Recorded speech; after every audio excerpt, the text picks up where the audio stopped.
nervous system and the central nervous system, which is the brain and the spinal cord, let's talk about the peripheral nervous system, which encompasses so much more of the body. Let's first think about stepping on a tack.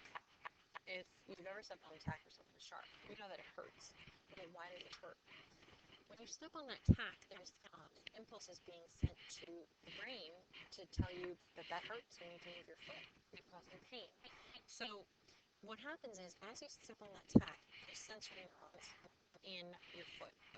And those sensory neurons are going to receive this message. And the neurons here are going to run up the leg into the spinal cord. Well, this is part of the peripheral nervous system. Think peripheral vision, which is vision off to the side, not looking straight on. You can see it, it's off to the side.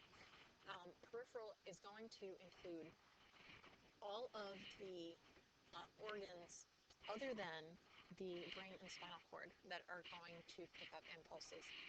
And so just like we have this tack here, we're stepping on it, it's going to rush up the leg, and the message is going to get to the spinal cord, which is going to then be translated, and the message is going to come back down to the leg and the muscles to pick up your foot and move it to stop the pain.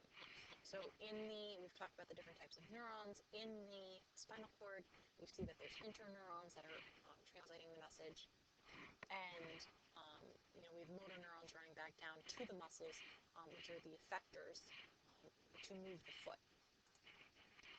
We also have a fight or flight message here. So the peripheral nervous system is going to be responsible for interpreting those stimuli, whether we stay and make something happen, or we need to move in order to get out of danger. If we take a look here, we've talked about the central nervous system, which is the brain and the spinal cord here. And coming off of the spinal cord, you see all these lines which represent nerves. And they're running to the kidney, the stomach, the heart. And this is all the center here is part of the peripheral nervous system. And there's more. But the peripheral nervous system is going to be divided into a couple of different divisions, and it's going to pick up the stimuli or react to it. So all of these organs are going to pick up or react to different stimuli. So, for example, the heart is going to either speed up or slow down. That's part of the PNS, or the peripheral nervous system. If we look at the divisions here, we've talked about the central nervous system, the brain and the spinal cord. Now we're looking at the peripheral nervous system, which is transmitting information to and from that central nervous system. We have divisions of the somatic nervous system and the autonomic nervous system. The somatic nervous system is going to control skeletal muscles. And then the autonomic is going to regulate the glands, blood vessels, and internal organs. And that's going to be divided even more into the sympathetic and the parasympathetic nervous system. But let's just go back for a minute. The peripheral nervous system, remember, is going to be divided into a sensory division, which is the neurons in the sense organs, and they're going to receive the stimuli. Then there's going to be a motor division, just like we have the different neurons. Sensory picks up the stimuli, and motor division is going to react to that stimuli. So we go back, for example, of the tack.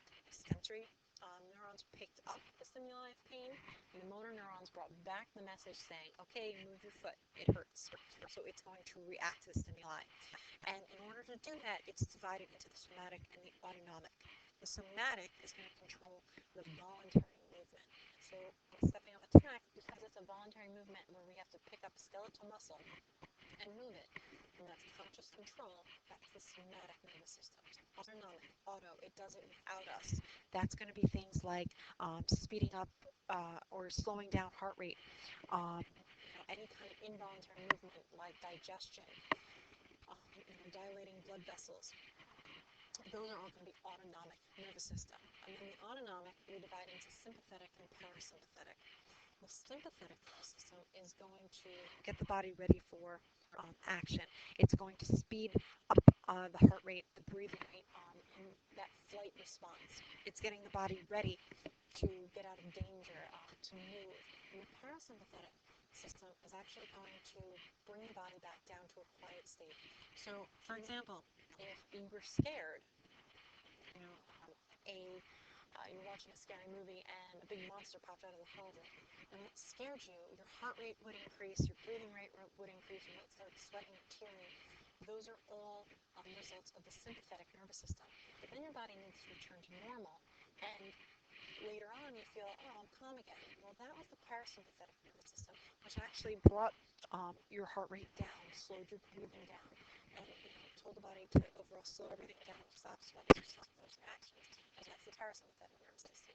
So they work together. The sympathetic is going to stimulate, it's going to cause that reaction, and the parasympathetic is going to bring it back down to normal. And these are all going to be parts of the peripheral nervous system. So remember, the central nervous system is the brain and the spinal cord, and the peripheral nervous system is everything away from the brain and spinal cord, but it's going to communicate the information to and from the brain and spinal cord from the rest of the body.